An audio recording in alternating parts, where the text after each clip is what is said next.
C'est l'heure de vous informer sur Canal 3 Bénin. Il est 19h30 à Cotonou. Bienvenue si vous nous rejoignez. Voici les titres de l'actualité. Au sommaire, ce soir, alors que les propriétaires des engins à deux roues et des tricycles des plaques sans immatriculation s'inquiétaient du démarrage de la répression ce samedi sur l'ensemble du territoire national, la police est restée muette. Des motos sans plaques ont circulé à Cotonou même. L'opération prévue pour ce week-end n'a plus eu lieu. C'est le constat fait par l'une de nos équipes de reportage. Les détails sont à suivre. À suivre également dans ce 19h30, les femmes transformatrices de soja à Djabikoman dans la commune de Kouandé et qui sont en joie depuis mercredi dernier. Elles disposent désormais d'une unité de transformation de cette légumineuse de fromage. Les détails à suivre avec William Cliquant. Les sinistrés des inondations de l'an dernier dans la commune de Dangbo entrent en possession de l'appui du gouvernement. À leur endroit, 400 ménages bénéficiaires ont reçu les dons en nature mis à disposition par le Fonds 4 à travers l'Agence nationale de protection civile. C'est le préfet du département de l'Ouémé qui a procédé à la remise des vivres et autres dons à cet effet. Voilà pour les titres de cette édition. Bonsoir à tous, merci de toujours nous préférer pour vous informer. Alors que les propriétaires des engins à deux roues et des tricycles sans plaque d'immatriculation s'inquiétaient même du démarrage de la répression ce samedi sur l'ensemble du territoire national. La police est restée silencieuse ce samedi. Des motos sans plaques ont circulé dans la capitale économique Cotonou. Donc, l'opération prévue pour ce week-end n'a plus eu lieu. Et c'est le constat fait par l'une de nos équipes de reportage du Canal 3 Bénin. Regardez.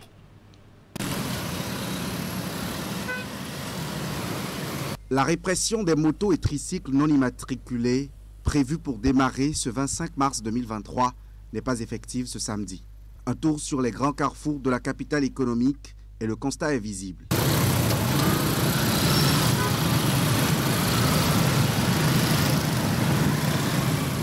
Des motos et tricycles sans plaques circulent en toute quiétude, et ce, sous l'œil des éléments de la police républicaine. Sur ce carrefour de Menantin, les motocyclistes passent sans craindre une quelconque contravention.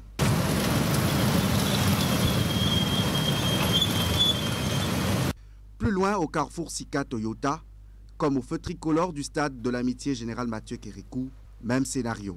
Pas de répression des engins à deux roues et même des tricycles. Mais pourquoi l'opération de répression n'a pas eu lieu ce samedi? Selon les indiscrétions, la coordination entre l'administration générale de l'Agence nationale des transports terrestres et la police républicaine aurait manqué. À quand la mise en œuvre de l'opération? Aucun communiqué officiel ne fixe encore la nouvelle date. Et pourtant, hier, dans une interview accordée aux médias, le directeur général de l'ANAT, l'Agence nationale des transports terrestres, a expliqué le bien fondé de cette opération et a même annoncé des sanctions. Mais déjà, pour éviter les tracasseries, les citoyens concernés se bousculent pour retirer leur plaque d'immatriculation. Voici le constat fait par Idrissou Boukari et Deron Pévi. Après la phase de sensibilisation, place à la répression. Comme annoncé depuis quelques jours, l'opération Zéro Moto non immatriculée en circulation démarre effectivement ce samedi 25 mars 2023. Une décision qui vise à renforcer la sécurité des personnes et des biens sur l'ensemble du territoire national. Vendredi, veille du lancement de l'opération, l'Agence nationale de transport terrestre reçoit un grand nombre d'usagers. Il s'agit des propriétaires des motos visés par l'opération. Après plusieurs heures d'attente, certains ont pu tirer leur épingle du jeu. Nous avons une pression au niveau de la police que pour les plaques, les motos qui n'ont pas de plaques, on a fait l'urgence. C'est vrai, j'avais déposé la plaque, j'avais déjà fait la demande depuis 2022, vers novembre par là. Donc la plaque était sortie. Bon, c'est parce que je ne suis pas stable que je ne l'ai pas pu l'avoir à ma disposition. Et comme ils ont dit qu'ils vont nous arrêter désormais, on a dû faire diligence pour pouvoir l'obtenir. Avec toutes ces péripéties, c'est pas facile. Depuis le matin que je suis là, c'est maintenant que je viens de prendre la plaque. Et pour fixer encore, c'est des problèmes. Oui, j'ai fait la demande depuis, mais il sait qu'au Bénin, actuellement, on vit au jour le jour. Donc, si on n'a pas le bâton derrière, on ne peut pas, on préfère le quotidien que de faire cela. C'était prêt depuis pratiquement, je crois, décembre 2021, mais pratiquement ça fait plus d'1 an avant que je puisse me rendre disponible pour pouvoir retirer. Donc c'est juste un peu ça. L'opération est conduite par l'ANAT, Agence nationale des transports terrestres, conjointement avec la police républicaine. Les contrôles seront accentués dès ce lundi et les contrevenants seront exposés aux sanctions. Donc les sanctions auxquelles l'usager sera exposé sont multiples. C'est d'abord la saisie de la moto pour aider ou faciliter l'usager d'abord à se conformer à la loi dans le cadre de l'immatriculation. Et les sanctions aussi concernent aussi, disons, le paiement des amendes, y compris même des frais d'immatriculation au cas où la moto ne serait pas immatriculée suivant la procédure. Pour contenir le grand nombre concerné par cette opération, l'ANAT a pris toutes ces dispositions afin de simplifier la procédure aux usagers. Nous avons multiplié les agents dans nos annexes. Nous avons mis en place le moteur de recherche pour faciliter les usagers à retrouver les numéros de leur véhicule, juste pour se rapprocher de nos annexes. Voilà ce que je peux dire. Sinon, l'usager qui a la quittance, il est censé se rapprocher du bureau qui lui est proche pour retirer la plaque, la carte grise. 3 pièces sont exigées pour faire la demande de la plaque d'immatriculation de son engin. Le certificat d'identification personnelle, la déclaration de la douane et la facture normalisée ou le contrat d'achat. Le coût s'élève à 11 500 francs. Et finalement, comme annoncé, l'opération de répression des motos non immatriculées en République du Bénin n'a pas, en tout cas, lieu ce samedi sur toute l'étendue du territoire national. En tout cas, on suit le dossier pour vous et nous vous informerons des détails à venir. Dans un tout autre registre, les femmes transformatrices de soja à Tchabikoman, dans la commune de Kouandé, sont en joie depuis mercredi. Elles disposent désormais d'une unité de transformation de cette légumineuse en fromage. L'infrastructure mise en service va leur permettre de mener plus facilement leur activité génératrice de revenus. Et ceci dans un cadre aussi respectueux des règles d'hygiène en la matière. Et William Judical cliquant. Plus question de recourir aux pratiques artisanales précaires de transformation du soja grain en fromage ici à Tchabikouma. Les femmes de cet arrondissement de Kouandé disposent désormais d'une infrastructure appropriée, érigée avec l'engagement concerté des autorités communales et du projet Promotion de l'agriculture Pro-Agri 4 de la coopération allemande.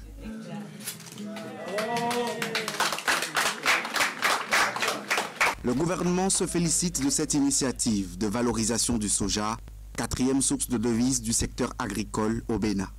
Aujourd'hui, le fromage de soja est devenu la viande des moins aisés car son prix est à la portée du grand monde. De plus, il comble la plupart des besoins nutritifs de l'organisme au même titre que les produits carnés. Je ne peux que me réjouir de l'initiative prise par l'un des plus importants projets de notre secteur agricole, le Pro-Agri, projet promotion de l'agriculture, phase 4, qui depuis près d'une dizaine d'années œuvre inlassablement auprès des femmes en leur dotant de formation et de bonnes pratiques d'hygiène et de transformation, en leur offrant des outils techniques. Nous devrons être conscients qu'autant fantastique et réussi ce projet nous semble, que ce projet doit faire encore son baptême de mise en œuvre et le preuve de son fonctionnement qui permettra aux femmes de continuer leur production et de l'améliorer davantage en ce qui concerne la qualité du fromage et la quantité produite. L'unité de transformation de soja en fromage de Chabikouma est un vecteur d'autonomisation financière des femmes de cette localité qui ont souhaité sa construction. Elles n'ont pas tari de mots de reconnaissance à l'inauguration du joyau. Aujourd'hui, c'est un grand jour pour nous et pour l'arrondissement de Chabikouma, parce que nos rêves ont été réalisés. Au nom de toutes les femmes transformatrices de fromage de Chabikouma, je vous dis un grand merci. Merci au gouvernement béninois. Merci Pro Agri 4 GIZ et tous ses personnels. À toutes les femmes transformatrices bénéficiaires de ce joyau, tout en vous félicitant pour ce nouveau cadre de travail, je vous invite à observer les règles d'hygiène et de propriété à l'intérieur et autour de l'unité afin de garantir sa durabilité. Le projet Promotion de l'agriculture Pro Agri 4 est un des 6 projets de la coopération allemande œuvrant pour la sécurité alimentaire au Bénin et la résilience de l'agriculture face aux différentes menaces. Autre volet de l'actualité au Bénin, les étudiants de l'École supérieure des métiers des énergies renouvelables, ESMER, ont désormais accès au programme de certification universitaire de l'Institut de référence Compass. La signature de la convention de partenariat entre les deux institutions de l'enseignement supérieur a eu lieu vendredi ici même à Bomé-Calavi. C'est une opportunité de formation continue de courte durée et qui est reconnue par les grandes universités du monde entier et qui est ainsi actée. On va voir le point avec William Judicaël Cliquant et Moufid Sabouran. Paraphe de documents, échange des conventions approuvées,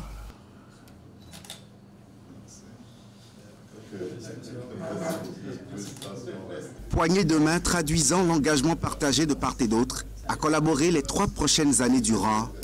Le partenariat entre l'École supérieure des métiers des énergies renouvelables, ESMER, et l'Institut Compass prend ainsi vie. Au-delà du savoir-faire et de l'insertion professionnelle que la première école spécialisée dans les énergies renouvelables au Bénin et dans la sous-région garantit à ses apprenants, cette collaboration avec l'Institut Compass ouvre la voie à des programmes de certification universitaire supérieure. L'ambition de ESMER, c'est d'abord de faire des formations de qualité.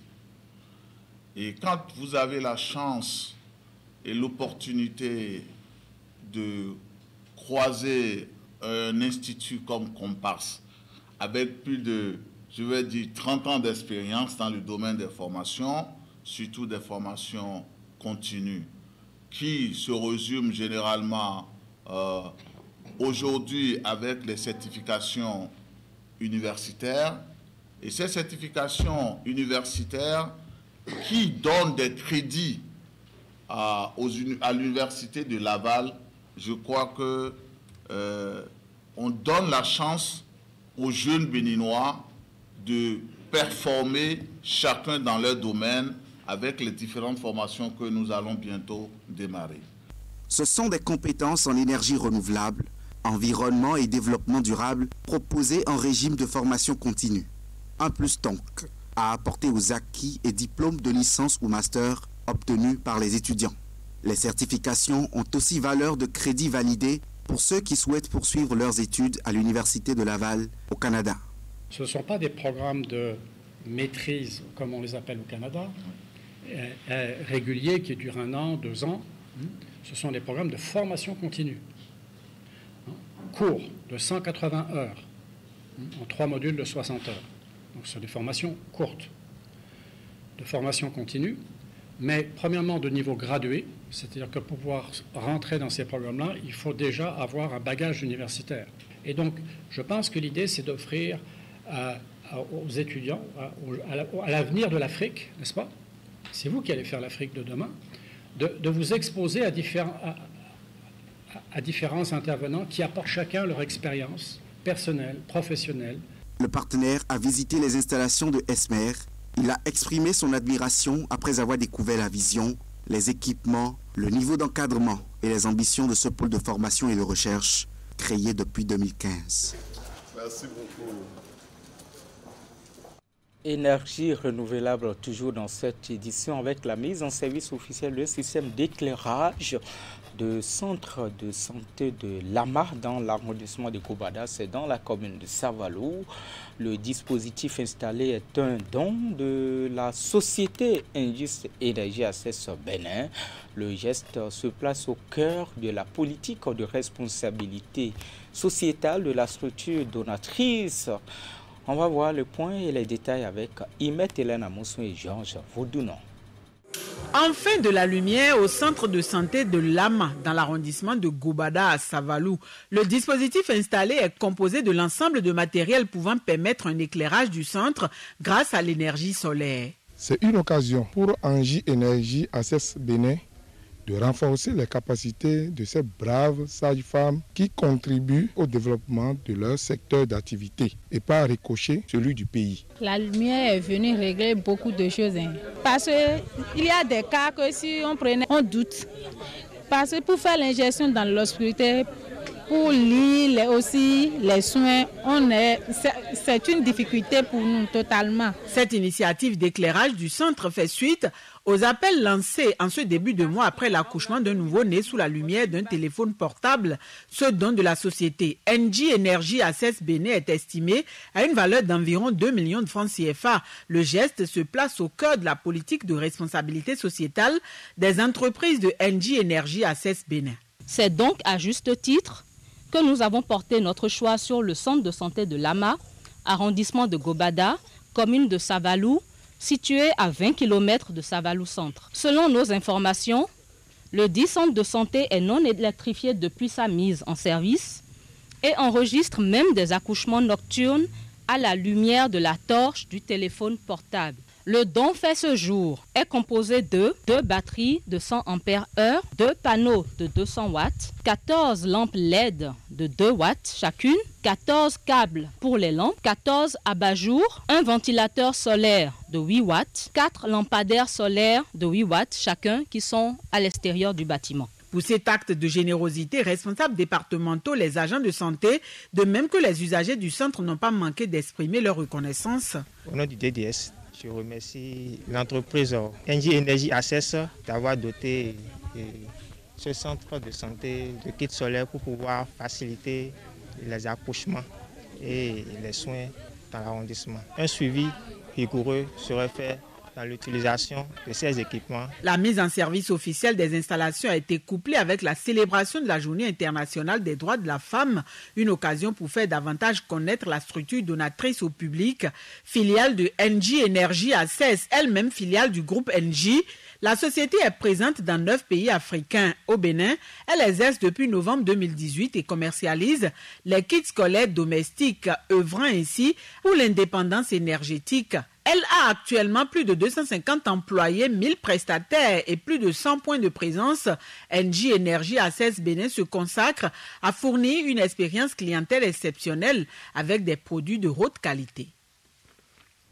Autre volet de l'actualité, les sinistrés des inondations de l'an dernier dans la commune de Dangbo, c'est dans le département de Koufour, qui entre en possession de l'appui du gouvernement à leur endroit. Et bien 400 ménages bénéficiaires ont reçu les dons en nature mis à disposition par le Fonds national de réponse aux catastrophes, FONCAT, à travers l'Agence nationale de protection civile. C'est le préfet du département de l'Ouémé lui-même qui a procédé à la remise des 10 vivres. William Judical Clécan. Des sacs de maïs et de riz, des cartons de savon, des bidons d'huile végétale, des moustiquaires imprégnés, des nattes pour la couchette et plusieurs autres produits de nécessité composent ce lot de dons offerts par le gouvernement à ces victimes des dernières inondations à Dangbo. Les 400 sinistrés bénéficiaires de cette commune ont été identifiés par un comité rigoureusement commis à cette tâche pour un impact réel des populations victimes des affres de ces eaux dans la vallée l'an dernier. Le département de l'Ouémé a reçu un appui de 40 millions du gouvernement. Chaque commune affectée par ces inondations bénéficie de 8 millions mis à disposition par le Fonds national de réponse aux catastrophes FONCAT à travers l'Agence nationale de protection civile. C'est le lieu pour moi de remercier le gouvernement et son chef, son Excellence Patrice Talon, président de la République du Bénin, pour ce geste bienveillant et surtout pour avoir fait de l'amélioration des conditions de vie des populations et l'accroissement durable de leur bien-être social ses priorités. Je m'en voudrais de terminer sans adresser mes vifs et sincères gratitudes à nos généreux donateurs, notamment Plan International Bénin, Darret Aide, Croix-Rouge, CIPCRE Bénin, etc., tout en exhortant les organisations et toute bonne volonté à venir en appui au gouvernement en vertu du principe de coproduction de la protection civile. Les populations victimes de ces inondations sont heureuses de recevoir ces kits.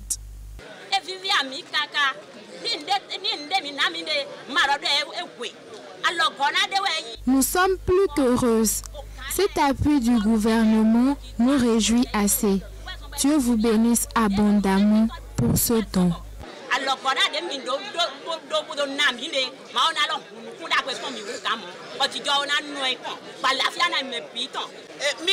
Ces inondations nous avaient tout arraché. Nous avions tout vendu pour résister. Difficile aussi de payer les dettes que cela a engendrées. Merci donc pour ce geste. Après Dangbo, dans l'Ouémé, les communes de Bonou, Agégué, Adjong et Semepoji vont à leur tour réceptionner leur part de ces dons. On va souhaiter à cet effet bonne utilisation aux populations de Dangbo et bien c'est dans le département de l'Ouémé. D'un don à un autre, on parle de ces deux orphelinats de la commune d'Abomey-Calavi, dans le département de l'Atlantique, qui ont bénéficié au week-end écoulé de l'accompagnement de l'association Glamour à l'occasion de la célébration de ces 7 années d'existence au Bénin. Les membres de ce creuset ont doté le centre ICAB Saint-Mathieu et la Cité des Anges de vivres, mais aussi de vêtements, de quoi bien prendre soin donc des enfants orphelins dans ce centre d'orphelinat, si je me répète. Eh bien, voici les détails avec Teddy Goudalo. Ce lot de produits composé de vivres et de vêtements est destiné aux enfants démunis de 2 orphelinats dans la commune d'Abomey-Calavi. Il s'agit des centres d'accueil ICAB Saint-Mathieu et Cité des Anges. Avec ce geste de l'association Glamour, les responsables de ces orphelinats disposent donc de quoi nourrir durant une longue période ces petits enfants. Grande est notre joie et profonde sont nos remerciements pour ce geste noble, louable et très généreux.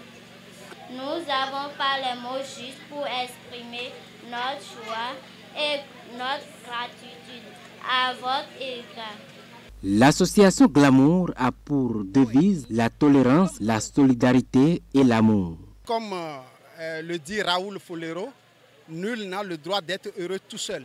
C'est pourquoi le club Glamour, à travers l'impulsion de notre présidente, appuyée par le président d'honneur, nous, chaque année, nous allons à la rencontre de nos enfants démunis, les enfants en situation difficile.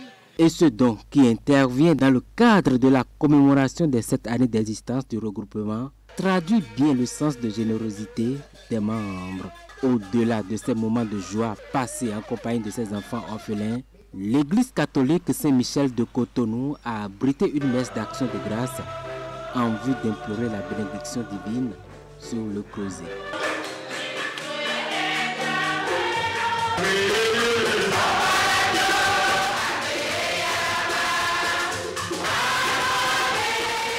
Après la célébration eucharistique, priorité est donnée au moment festif. Glamour, c'est un club ouvert à tous. Ne faisons pas de distinction. On mange à sa faim. Et ça danse sous des sonorités d'orchestre. Mesdames, Messieurs, c'est la fin de cette édition préparée par l'ensemble de votre équipe rédactionnelle. Merci de votre fidélité. Bonsoir chez vous. Je vous retrouve demain, 19h30.